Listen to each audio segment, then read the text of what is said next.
It's time for Toker Talk Radio, the voice of the marijuana nation. What are you people? On dope? Where you can toke. I inhale frequently.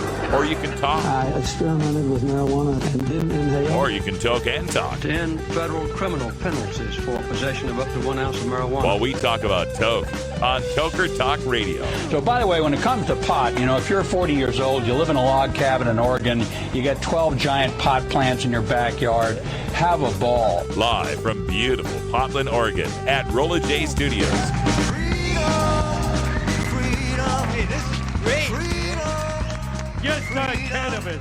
Plus your calls live at 971-533-7111. They're walking on their pants with their cap on backwards, listening to Enema Man and Snoopy Poop Dog.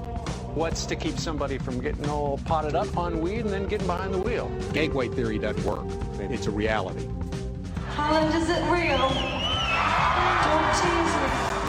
We're locking up people that take a couple of puffs of marijuana, and the next thing you know, they got 10 years.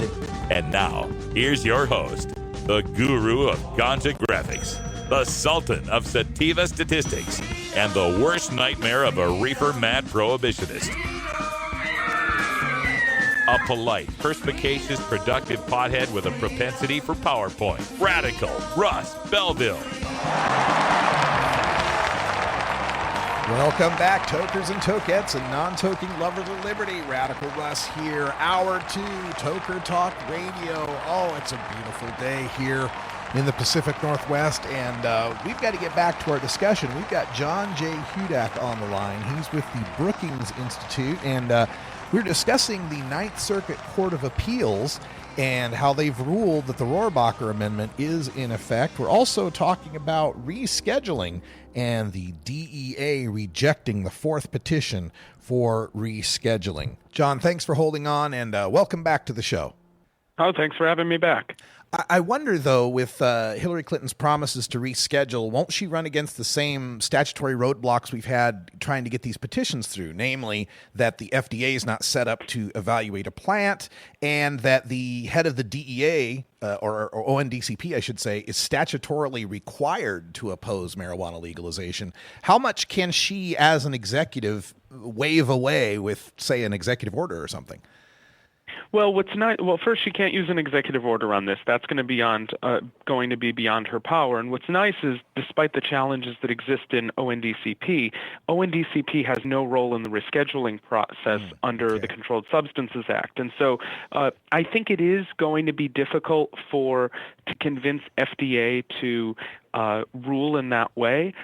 But I think one reading of the Controlled Substances Act would suggest that the Attorney General can do this on his or her own, maybe not through an order, but by filing a petition, evaluating the petition, him or herself, and then ultimately coming to a determination. There is a pretty sensible reading of the Controlled Substances Act that would suggest that can happen. It flies in the face of the process they've been using for 30 years. Of course, that process has been as broken as anything in our bureaucracy. So I think if you want to assert that as the real gold standard, you're screwed up. But I also think that there's some sort of middle ground here, and that is you can say, listen, we don't have the evidence yet to say that there's medical value, but we need to do everything we can to establish that. So let's treat marijuana along the same standards as a Schedule II substance in terms of what researchers have to do to get certified to use it and what the security requirements are, but still keep it technically as a Schedule I drug. There's a place and a space to do that, and it might be the way to satisfy both medical marijuana advocates and the medical community at large. Is that the so-called Schedule 1A I've heard talk about? Yeah, people have talked about Schedule 1A. Now, technically, FDA can't and DEA can't create that because that would be outside of the statute. But I don't know of much within the statute that would necessarily stop them from changing the certification requirements or making an exception. And certainly Congress could do that too. And so if Congress were serious about the scheduling issue, there's several different ways in which they can go about addressing it. And, it might be rescheduling by any other name. That's what we might end up with. But anything to boost research, I think, is a good thing. Sure thing. All right, one final question for John Hudak here from the Brookings Institute. Many people, many of my listeners, are concerned about the idea of rescheduling. They'd like to see descheduling, and they fear that rescheduling to Schedule 2 is just handing the cannabis plant over to Big Pharma. Are those worries justified? So what I'll say is that the political will isn't there in this executive branch or the next executive branch or in Congress to deschedule.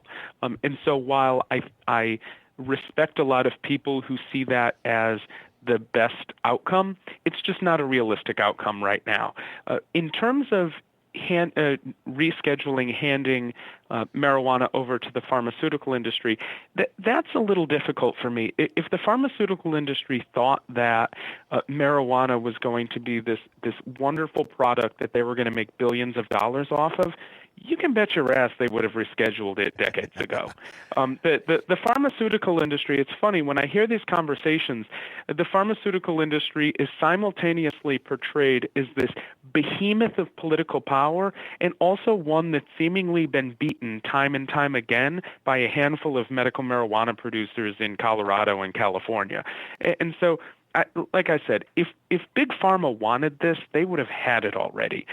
I think the ruling the other day really reinforces the idea that this is not where Big Pharma is interested. And frankly, if they were, they also can conduct this research as a Schedule I substance. They're doing it with Epidiolex, but they're doing it in very limited ways. I don't think Big Pharma wants in on this, and I also don't think they want to shut the system down, because if they wanted that, they'd be able to throw their clout around and do that too. That's a very interesting perspective on that. Thank you. And one last thing I just thought of, the election coming up. We've got 5 states voting for legal cannabis, another 4 voting on medical issues. Any prognostication for our chances of a clean sweep? Well, I think if you've ever had a year where you're going to get a clean sweep, this one might be it. Having it in a presidential election year, having it in a time when people are particularly afraid of what the future might hold and are afraid of what government might do, I think provisions that sort of get government out of people's lives might be pretty appealing this year on the left and on the right. Though the important thing to remember is this: ballot initiatives are hard to pass. The status quo, the vote no, is always easier for a voter than the vote yes. And so if you are, I'm certainly not in the business of telling people how to vote, but what I'll say is if you are an ardent supporter of a ballot initiative, the best thing you could do is work for it, work on it, help support the cause, because it's hard work. And even if you look at a state like California and say, oh, of course California is going to legalize marijuana, well, turn the clock back 6 years and see how that went. Exactly. These things are tough work, and they need a lot of support.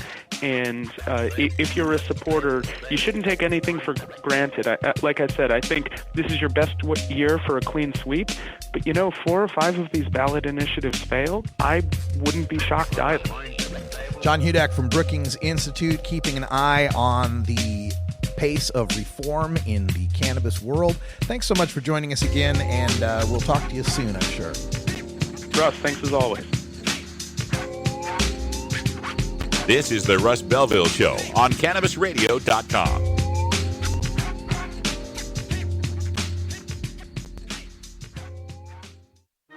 Legal to listen to all over the world. We're just not sure about France. CannabisRadio.com. While the feds and state are doing their dance, you still need to transact business and manage your cash. Go professional and let your customers pay with PayQuick. They pay you and they earn rewards points. PayQuick connects to your bank account for free and secures all of your transactions. And with PayQuick, you can pay your producers and processors for free. Plus, it pays to have it because it makes depositing your cash safe and so easy. No cops, no crooks, just compliance and comfort, knowing you have your cannabis business in check with PayQuick. PayQuick, the safe and easy way to pay. PayQuick.com. I'm Radical Russ from the Russ Belville Show. Good day, everybody. Radical Russ here in Aspen, Colorado at the Alaska Northwest Cannabis Classic, at the 26th Annual Boston Freedom Rally, at the High Times Cannabis Cup, Northern California, Day 1 of CannaCon in Seattle, Washington. It's the Russ Belville Show, the NPR of POT, weekdays live at 6 Eastern, 3 Pacific, exclusively on CannabisRadio.com. You're not high. You're listening to the Russ Belville Show on CannabisRadio.com. I beat China all the time. Okay, maybe you're high, too. Coming soon to a city near you, Cannabis Finance Boot Camp. Get all your cannabis accounting, legal, and compliance questions answered by their knowledgeable panel of industry experts who want to help your cannabusiness boom. Whether you're a grower, dispensary operator, or a newcomer to the field, your cannabusiness needs Cannabis Finance Boot Camp. For information on upcoming events, visit CannabisFinanceBootCamp.com.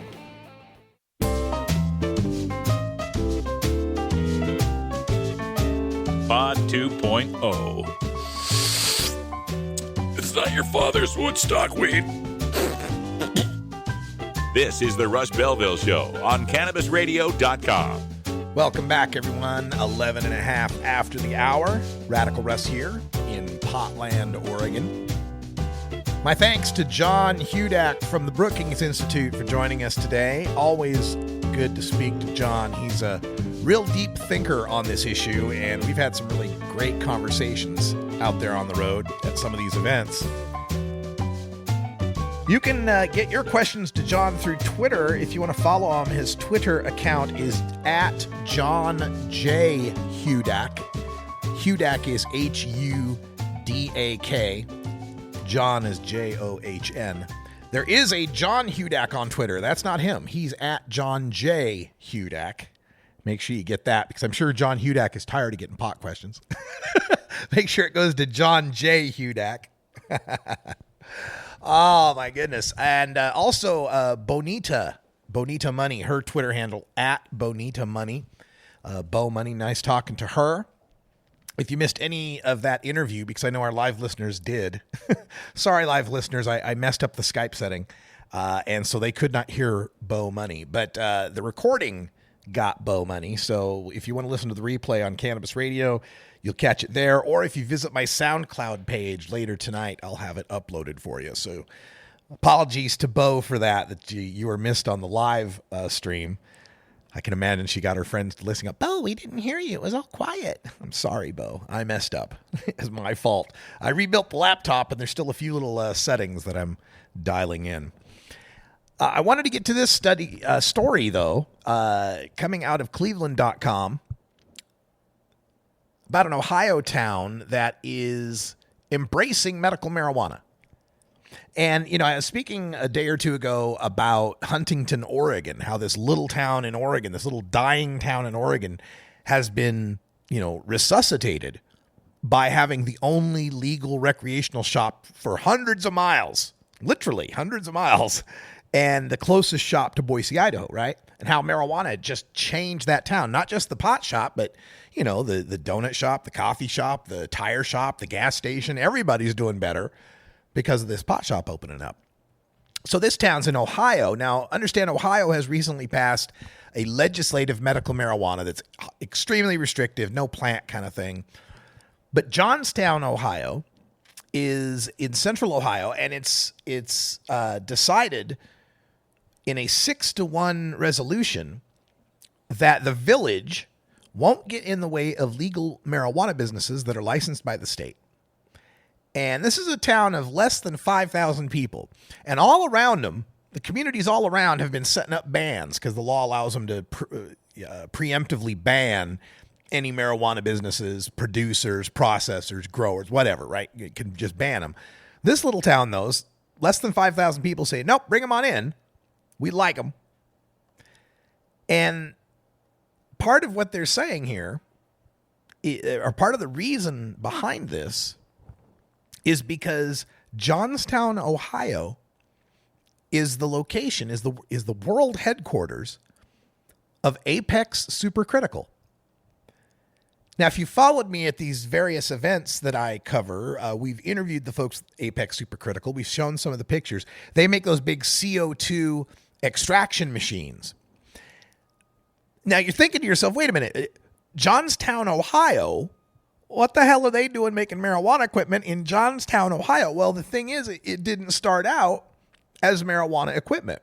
According to the story in Cleveland.com, the owner of Apex is Andy Joseph, made these CO2 extracting machines to extract flavors from food and scents from plants, like, lavender. And then he starts selling all of these machines to California. It's like, what the hell? Why? Everybody's really into lavender in California, I guess. He takes a look at what's going on, and of course, what they have done is these people are buying these CO2 machines to process cannabis, make cannabis oil. This change in their market, right? And this is one of the fascinating stories to me. Every time I do one of these business or expo events, the fascinating story to me is how an industry, a mainstream industry, so far away from marijuana you wouldn't even think of it, in the middle of small town Ohio, making these machines for food flavorings and to extract plant scents, gets transformed by the legalization of medical marijuana, legalization of marijuana, period. And how many different companies this is happening to. It's happening to packaging companies, insurance companies, security companies, these vacuum purge oven companies that normally their machines were made to cure medical grade devices and make sure that they were, pathogen free and so forth. Now they're being used to purge off butane from a BHO process, and their sales are through the roof, right? So Apex Supercritical, they were just named the 24th fastest growing company in the country by Inc. magazine, 24th fastest growing company, because they had posted in 3 years growth of 8,249%. What? It grew 82 times their size thanks to marijuana legalization. So this Apex Supercritical is now this really big fish in a really small pond of this Johnstown, Ohio, this city of less than 5,000 people.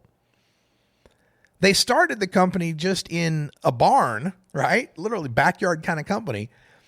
Last year, they moved into a 17,000 square foot building. And so now, of course, he's employing hundreds of workers, or he's employing dozens of workers now, but says, expanding into the medical field, bringing more medical in, could employ hundreds of people in Ohio. And being where they're at, centrally located in Ohio, could be an excellent distribution hub to the medical places elsewhere, especially given that many of the places in Ohio are going to be banning this.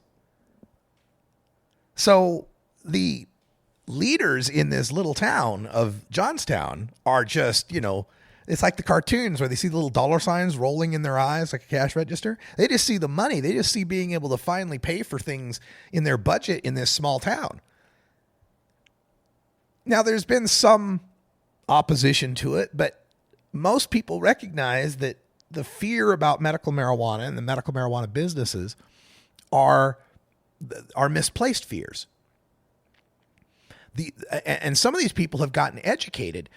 Last year, there was the attempt to pass marijuana legalization in Ohio with Issue 3, which many people saw as a flawed initiative. The leaders there in Johnstown, though, because that initiative was on the ballot, were forced to start researching and to get beyond their fears and their assumptions, to actually research what marijuana was about, what was happening in towns out west where marijuana was legalized medically, and found that, yes, marijuana is medical. It changed their minds. Education, curing their ignorance, changed their minds. So Issue 3, even though it failed, it succeeded in pushing the argument. That's why I say anytime we're on the ballot, anytime we're forcing people to talk about this, we are winning. Get a life, will you, people? I mean, For crying out loud, it's just a TV show. No. By the way, that's from Saturday Night Live, William Shatner, of course, and that is where Get a Life started. Entomologists will tell you, the language experts, Get a Life was that Saturday Night Live skit. I think it was 1986. Anyway, it's 4:20 here in the Pacific time zone. Time for us to have our safety briefing. We'll be right back to talk about sex and drugs. Being green is good. Growing green is good. Making green is great. CannabisRadio.com. Cash? Sorry. I don't carry around cash, and I don't want to use the ATM and pay surcharges. You don't need to carry cash. Haven't you heard about PayQuick? Okay, tell me about PayQuick.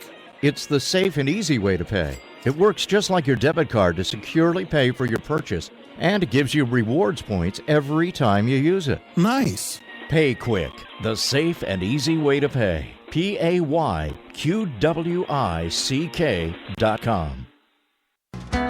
Hey, this is Willie Nelson for NORML. And I smoke pot and I like it a lot. I learned a long time ago that marijuana is a lot safer than alcohol. There's nothing wrong with the responsible use of marijuana by adults. It's time we stopped arresting and started respecting those who smoke marijuana responsibly.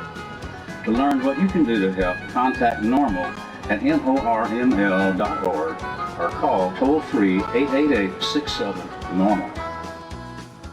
You're listening to the Russ Belville Show on CannabisRadio.com, where we don't change our mind on decriminalization during an election year.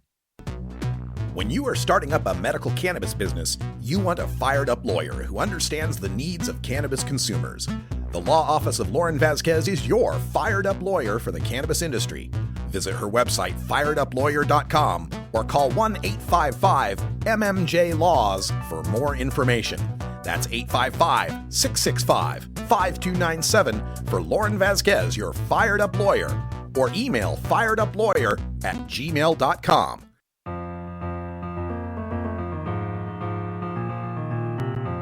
Pod 2.0. It's not your father's Woodstock weed. This is the Russ Belville Show on CannabisRadio.com. Welcome back, everyone. Radical Russ here in beautiful legal Potland, Oregon. As we're coming back from break here, we've got this bed music. Now, this is just the generic bed music that we get, royalty-free music. It's called upbeat commercial jazz, in case you're wondering. But it does lead me to some sad news, and that is the passing of a jazz legend. Bobby Hutcherson is his name. And Bobby Hutcherson was a fantastic jazz vibraphonist. You know, vibraphone is like the big xylophone, right? It's the mallets and playing it on the wood there. And he was one of the first vibraphonists to play with four mallets. You know, so they have two in each hand, kind of wedged between each of their fingers, giving him much more chordal and tonal abilities. Hutcherson was busted in 1967 for marijuana possession, so he was one of us. He passed away today. This is Bobby Hutcherson with the tune recorded in 1970 with Hutcherson on vibes, Harold Land on tenor sax, Joe Sample on electric piano, John Williams on the bass, and Mickey Worker on drums. We'll just play a little bit of this fair use, and rest in peace, Bobby Hutcherson.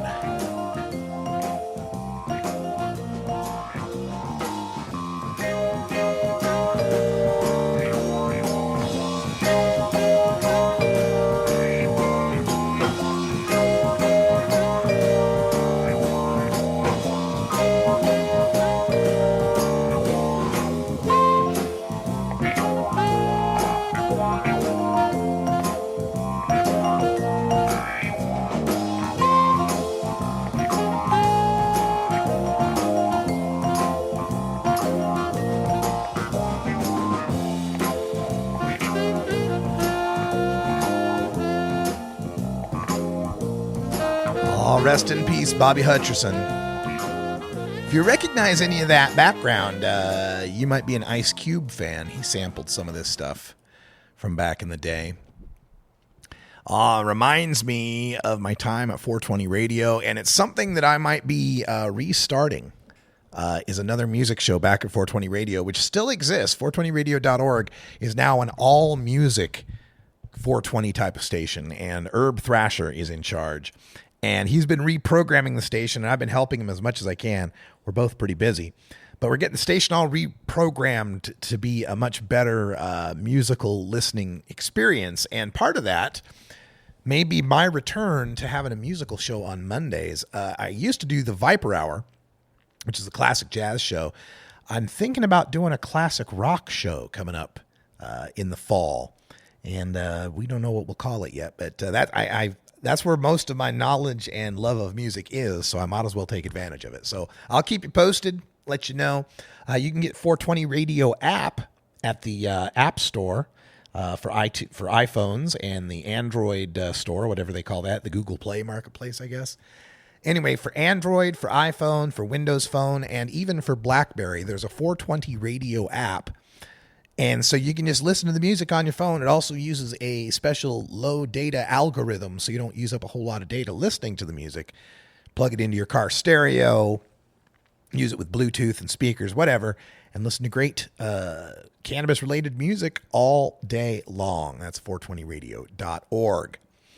Other news, of course, we mentioned earlier is that our friend Ngaio Belam, the best-dressed cannabis comedian on the planet, will be joining us here on CannabisRadio.com with his new show, Rollin' with Ngaio, kind of an Anthony Bourdain take on the world of cannabis, with detailing his travels and his interactions with different growers and cannabis consumers and aficionados all around the country and around the world. Welcome, Ngaio. You can follow him at Ngaio420 on Twitter, at NGAIO420. That's NGAIO420. On Twitter. I always have to say it like that. Ngaio was his name. Oh, I still owe him 2 sandwiches, by the way. He's a huge Niners fan. I'm a huge Packers fan. And the last 2 times they were in the playoffs, I bet him 12-inch sandwiches from Portland's Big Ass Sandwiches that the Packers would win. And I lost both those bets. So I haven't forgotten. I'll never stiff you, Ngaio. It just may take me a hella long time to pay you off. That's what I'm saying right there. And speaking of Ngaio and everyone else in the cannabis community that I know and love, we will all be up in Seattle this weekend at the 25th annual Seattle Hemp Fest. And you can watch the Hemp Fest, at least the main stage of Hemp Fest, live on the internet at hempfest.org. They'll have a live stream going. They got some really good bands that show up there on the main stage. Lots of great speakers. My friend Herb Thrasher will be speaking on the main stage. Lori Duckworth will be speaking on the main stage. Madeline Martinez. Lots of great activists. People that we've interviewed here on Cannabis Radio will be on the main stage, but I won't.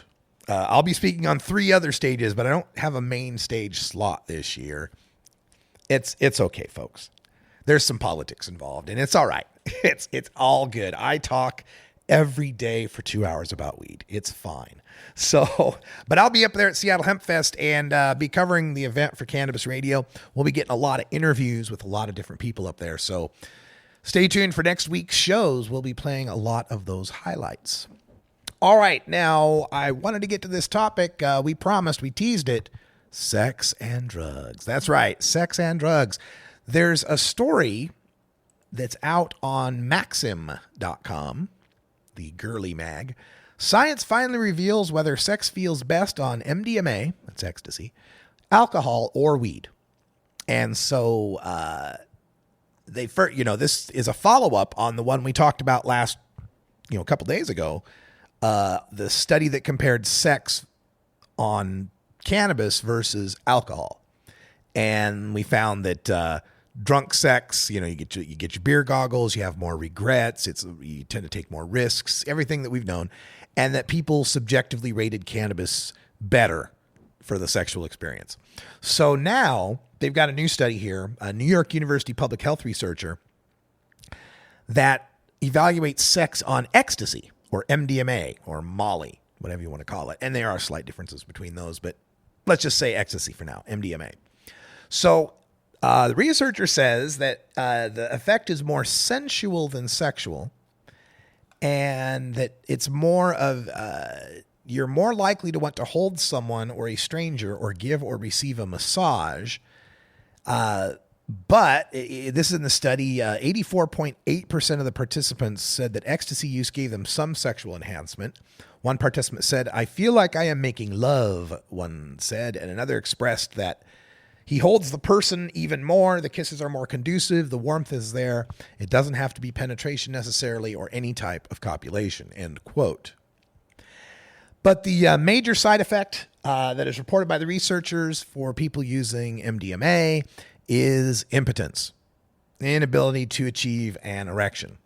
And the participants, though, say that that's not necessarily a problem when you're on ecstasy because of the feelings of intimacy and the warmth that you're feeling with your partner. So not as bad a deal. They also say that ecstasy has some of the problems of alcohol in having lower standards. And the same, like we say, there's beer goggles. They talk about, this could be Molly goggles, right? Ecstasy goggles, because you're more emotional and wanting to hug more people, less likely to that you would when you were sober. Let's just put it that way.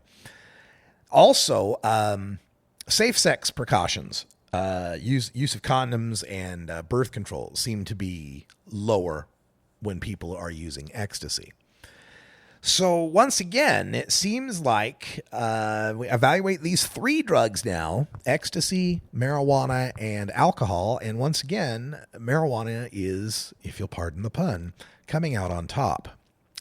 And anecdotally, you know me, I'm going to keep it 100. I'm going to be straightforward with my audience. And I've got anecdotal experience on all three of those drugs. And yeah, I'll confirm that. I'll confirm just about everything the researchers have found so far. I'll also offer up, and again, this isn't necessarily recommendations. These are my personal experiences. And, your mileage may vary. Do not try this at home, kind of disclaimers. But I've had sex on other drugs as well. I find out of all of them so far, the one that was the most enhancive to me for sex was methamphetamine, hands down. But there's a limit to it. You can't do too much of it, or again, you get that same functional problem. But just enough of that, topped off with a little bit of weed, has led to some unforgettable memories. So let's just put it that way. Acid, not really conducive. Let's just say sex on acid it's achievable, but it's really weird. I mean, when your partner starts turning into like cartoons out of Dr. Seuss, right? It's not conducive, not good. Mushrooms may be a little bit better than that because mushrooms a little more mellow, a little more analog. Let's see what other drugs. Cocaine, not good. Problem with cocaine makes you feel sexier and want more sex, and then absolutely unable to do anything about it. So not a good one. Have I done any other drugs? I'm running down the list in my head. Schedule 1, Schedule 2. No, I think that's all the drugs I've done in my lifetime. And some of you listening are going, "Oh my God, Russ." Keep in mind, I'm 48 years old and I've been taking drugs, that would include alcohol, since I was 16. So what is that? 2/3 of my life, I've been taking various drugs. Not often. Keep in mind that weed is what I do every day, all day. The rest of these things are like, well, to me, they're like when people talk about going on vacations, every year or so, every other year, maybe once a season. That's what other drugs are like for me. And I hope people don't take this the wrong way. Like I'm promoting, hey, take every drug you can, every night you can. No. One of the life lessons that was very, very hard learned for me was that they were bullshitting about marijuana. They weren't bullshitting about the other drugs so much. Now, there is some bullshit with respect to what they say about meth or coke or all these other drugs. But generally speaking, they are drugs, and they can be a little more harmful. They can cause a little more problems. So they need to be approached with respect. You need to approach them with the proper set and setting, be in safe locations with people you trust, and backup plans and emergency plans and protocols. But this is something you're going to learn about me as we keep going. And as marijuana becomes more and more legalized, I'm going to start talking about more drugs. So I think one of the problems we've got in the marijuana community is some of us, we get up on a high horse. I've heard people say things like, well, we can legalize marijuana so then we can spend time going after the tweakers. You know, the those bad people that use that bad drug. I want to start curing that in the marijuana community. We need to get over our drug bigotry. There's all sorts of people using all sorts of drugs, and most of them are doing it responsibly, having a decent time with it. So let's just not throw them aside after we win our victory because our drug is more popular and more benign. Let's remember there's other people out there that need our help as well.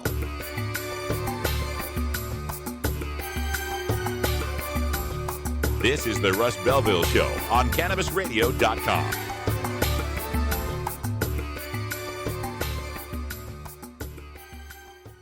Cannabis use isn't the only thing growing. So are we. Grow with us. CannabisRadio.com. Play as Ted Growing, expelled botany sophomore and the biggest grower in town, only on Weed Firm Replanted. Available on the App Store and Google Play. It's a lot of work being the biggest grower in town. Maintaining a room full of plants while dealing with a slew of eccentric customers, from a hardcore partier to the curious neighbor next door. Is anybody home? Help me expand my bud business by unlocking new strains, customizing my grow room, and completing challenges that you can't get enough of. Grow your empire so big you can see it from space. Low on funds? Don't worry. Weed Firm Replanted is free to download. Download Weed Firm Replanted for free on the App Store and Google Play today. Get growing, Mr. Growing. From high atop Mount Soledad in San Diego, California, 100 feet above sea level. Good morning. It's good news with cannabis nurse Heather. This plant is amazing. Positive change is happening. We did it. No matter who you are, you can make a positive impact on the world. I would rather be illegally alive than legally dead. And that quote helped to give you strength. Nurse Heather is only on CannabisRadio.com. Good morning, cannabis nurse Heather. The Russ Belville Show is blogging and podcasting daily at RadicalRuss.com.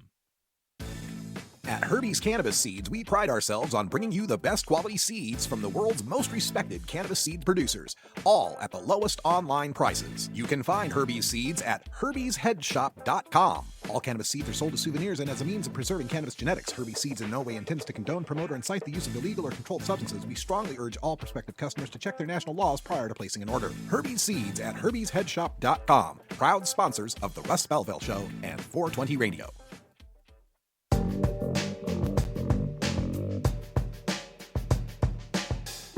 Warning, hits taken on this show are larger than they appear. Do not try this at home. These people are professionals.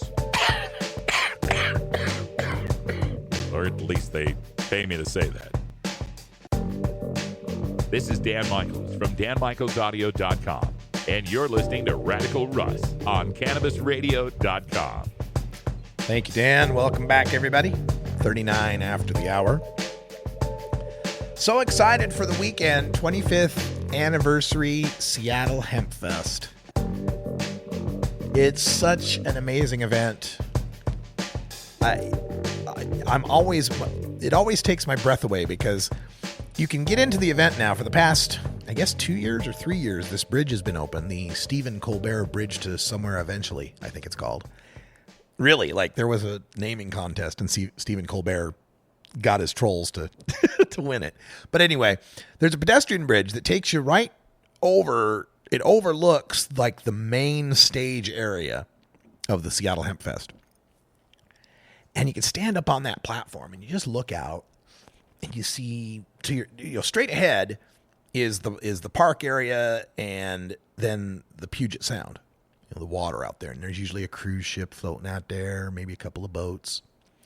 You look off to your left and there's an island of vendor tents and then up along the banks of the river, there's another set of vendor tents, and there's a lot of the food vendors on that island of tents there, where there's walkways on either side, and vendors on either side of the walkways. There's just so many vendors, so many tents. And it just goes off into the distance, into the Hymposium area, and it just packed with people, nothing but people, and puffs of smoke everywhere you look coming down that way. And then you look off to the right, and you got the main stage, and it's got the big flag pot leaf on the stage and the Seattle Hemp Fest and huge stacks of speakers and banners from all the sponsors and these great bands that are playing. And then in between the bands, when they're setting up each band, they've got speakers that come up every 5 minutes to deliver a little speech on an initiative or a petition or anything, how to register to vote, whatever it might be. And then past that main stage, more vendors, more people, and 4 more stages. If you keep going that direction, which is north, right? Off to the right would be north, off to the left would be south. Takes up 1.2 miles of the Myrtle Edwards Park on the waterfront there. There's hundreds of vendors, like 500-600 vendors, something like that.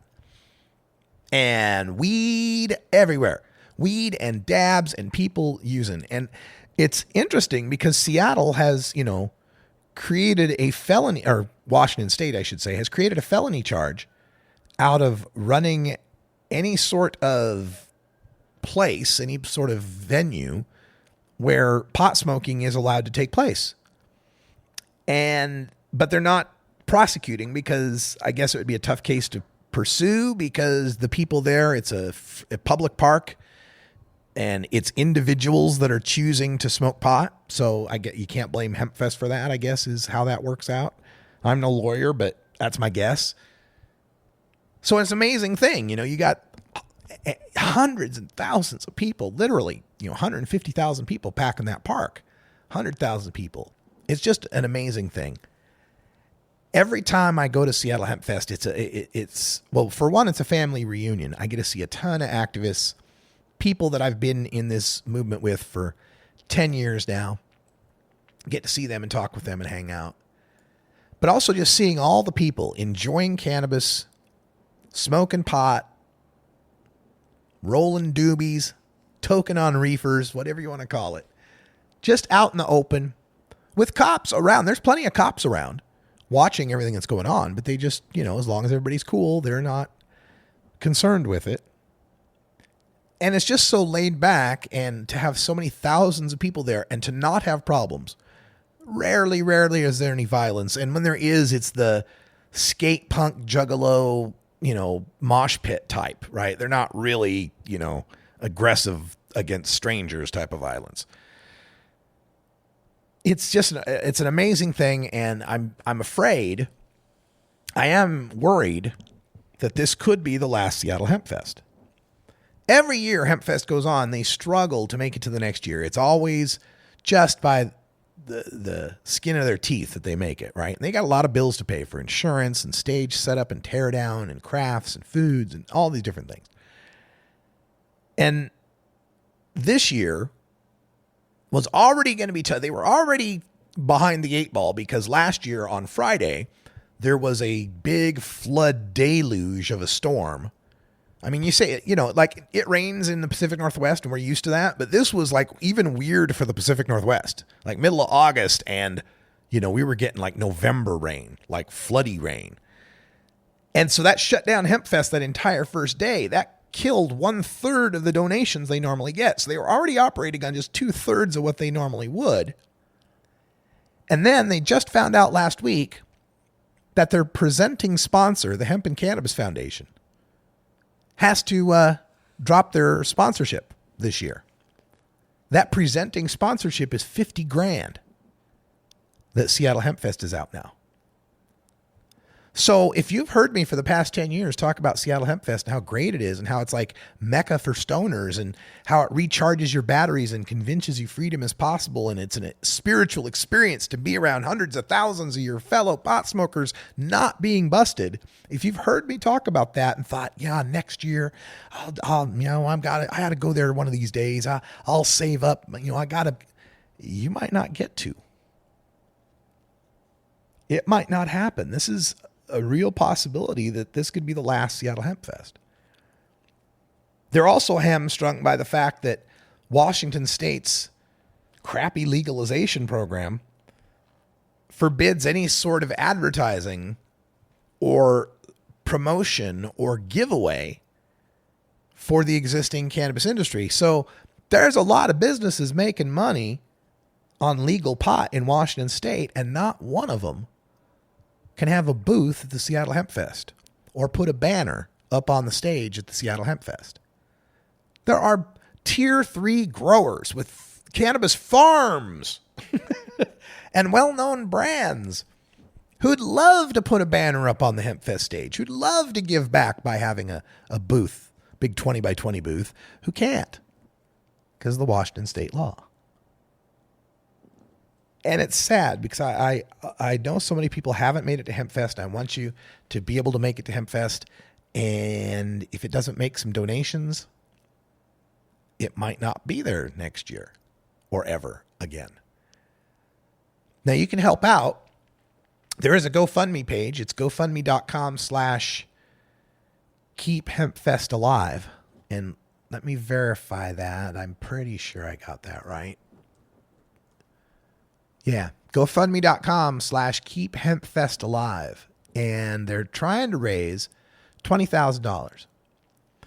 When I logged on, I donated 12 days ago. And when I donated 12 days ago, they were up to $1,000. 12 days ago, they were up to $1,000. Today, they're up to $1,500. Are you kidding me? This is, I've put up GoFundMe pages just for the Russ Belville show that have eclipsed $1,500 in just a few days. And we can't keep HempFest alive here? GoFundMe.com/keephempfestalive. Man, if you want to be able to go one of these years, keep HempFest alive. GoFundMe.com. And I've given, and I'll keep giving more if I can, because I love going to HempFest every year. Like I said, it's a family reunion. It's a spiritual experience for me. It's a once a year, like, going to Mecca. It's going to Mass. It's Christmas Mass, Easter services, whatever you want to call it. For me, that's what this is like. We'll have a lot of interviews to bring back to you and musical performances. Chief Greenbud's going to be there at Seattle Hemp Fest. I don't know if he's playing solo or if he's bringing a band or whatever, but it'll be good to see him again. And I don't know what else to tell you about Seattle Hemp Fest. I love it so much, and I get worried. I want to make sure that it continues. Now, in other news, we are still waiting on New Jersey Governor Chris Christie, and for him to sign this bill that would legalize or add PTSD, post-traumatic stress, to New Jersey's medical marijuana law. Now, Christie is notoriously anti-marijuana and said he's never going to expand anything, medical or legal. There's a bill that's already passed, Assembly Bill 457. It's sitting on his desk. It just adds PTSD to the existing program. Well, he's just been sitting on it. So there's a petition that was started 5 days ago calling on Governor Christie to sign this legislation. It's already up to 11,000 signatures. You can find this petition at change.org. If you just look up Chris Christie on change.org, you can sign the petition. It's just unconscionable to me that we could not, that anyone would want to stand in the way of getting victims of PTSD medical cannabis, especially when we're talking about a restrictive program like New Jersey's, where we're not talking about people growing their own massive pot farms. These are pretty strictly controlled programs on the East Coast. we always talk about support the troops. We talk about the sacrifice they've made to keep us free. As far as I'm concerned, once you've served our country, that ought to be your medical marijuana card. Of course, you know me. I think once you're 18, that ought to be your medical marijuana card. It's just mind-blowing to me what we will accept as a society. What we'll accept as far as allowing people to, well, I don't know, jump out of airplanes, to go hiking and mountain climbing, to scuba dive, all these things that will bungee jumping. We'll let people do that kind of stuff. And we will require them. We will require them to have some sort of safety. Can't just do it anywhere. Got to, have proper safety procedures in place. We will allow people to do that with their bodies. Like, you can put your body in as much risk as you like, just to get your thrill, just to get your jollies. You can ski down mountains at rapid speed, right? Just to get your jollies. And we know this kills people, right? It kills people every year. And it takes our resources. Like when we have to go to the, every couple of weeks, there's some story here in Portland of having to send the helicopters up to Mount Hood to get some hikers that got lost or stranded. We got all sorts of, we got to rescue people from surfing incidences or boating incidences, all these things that we're willing to accept, people putting themselves at physical risk. Does someone sitting in their house that wants to take some drugs just put their mind at personal risk? That's where we draw the line. That's where we've got a problem. I'll never understand that. Hey, stay tuned. We got Stoner Jesus coming up at the top of the hour live here on CannabisRadio.com. I'm Radical Russ. We'll take a break, and when we come back, we'll clean things up for Stoner Jesus. This is the Russ Belville Show on CannabisRadio.com.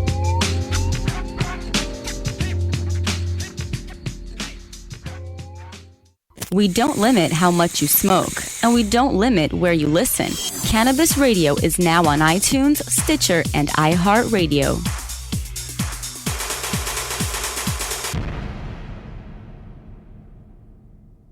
The next generation of vaporizers has arrived.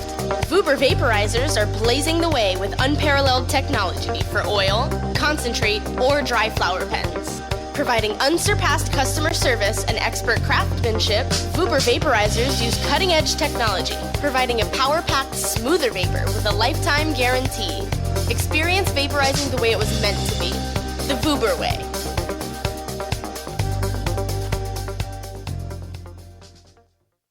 NORMAL stands for Responsible Adult Cannabis Use. If cannabis use is causing problems in your life, consider taking a break or seeking medical assistance. Consider ceasing cannabis use if you have a family history of mental illness. Don't drive or operate heavy machinery while impaired by cannabis use. Cannabis use is not without risks, even though the risks may be far less than those posed by legal drugs. The Russ Belville Show. Chat is for friends 18 and older. We expect our chat to be civil, mature, and free from excessive profanity. If you don't like these rules, there are approximately 6 billion other chat rooms with lower standards that you can visit. Hey everybody, it's Radical Russ here from 420 Radio, inviting you to be like me and get your ink done at Lucky Horseshoe Tattoo, Fort Worth's most female-friendly, clean, sterile, awesome tattoo shop. Thomas and his crew are true artists who can design you a custom piece or use a design you bring in. Lucky Horseshoe Tattoo also offers all styles of tattooing as well as piercings and all-around fun. In the DFW area, stop by Lucky Horseshoe Tattoo and tell them Radical Russ sent you. Trust me, it'll feel awesome.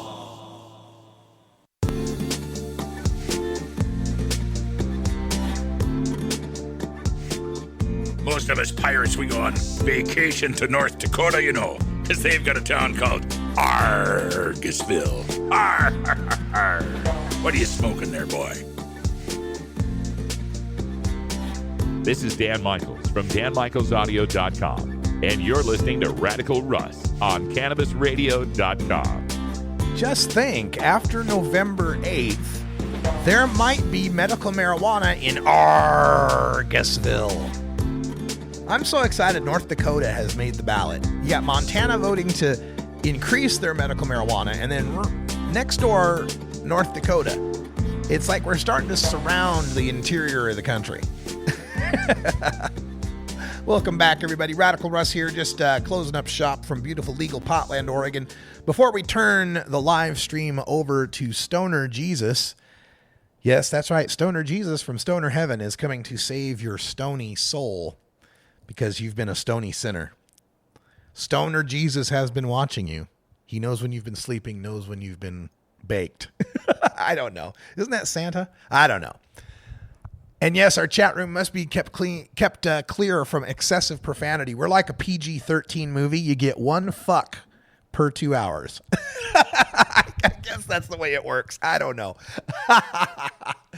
Oh, my God. Hey, make sure you tune in tomorrow on the Russ Belville Show, our last show for the week, because on Friday, I'll be taking the Amtrak train up to the Seattle Hemp Fest. So tomorrow, last show for the week. And we've got a Cultivators Corner segment. We'll be joined by Cultivation Technologies, Inc. CEO Justin Beck will be joining us. We'll be talking to a Grow CEO, and plenty to learn in what's going on there. They are opening up new facilities in the Coachella Valley. We all know Coachella as a music festival, but now it'll be known for this massive cultivation. 111,500 square feet that they're talking about in Coachella, California, with 4 cultivation centers, 2 manufacturing facilities, a testing lab, a distributor, and transportation hub. That's just amazing. So we're going to talk about that and the oncoming legalization in the state of California. As we mentioned earlier on the show in drug war data mining, new polls are showing 63.8% support in California for the Adult Use of Marijuana Act. Excited about that. Prop 64 is on the ballot, and of all the 5 states that are voting on legalization, it looks like it's got the best chance of passing. And that's good news. I wouldn't mind us going 1 and 4 if that 1 is California. I'm predicting we go 3 out of 5. That's all the time we got here for the Russ Belville Show. We'll be back tomorrow at 3 p.m. Pacific Time. Coming up next, top of the hour, after we switch the stream over, you got Stoner Jesus coming to you live here on CannabisRadio.com. For everyone here at Cannabis Radio, I'm Radical Russ. Thanks for joining us, and until next time, take care of each other, tokers.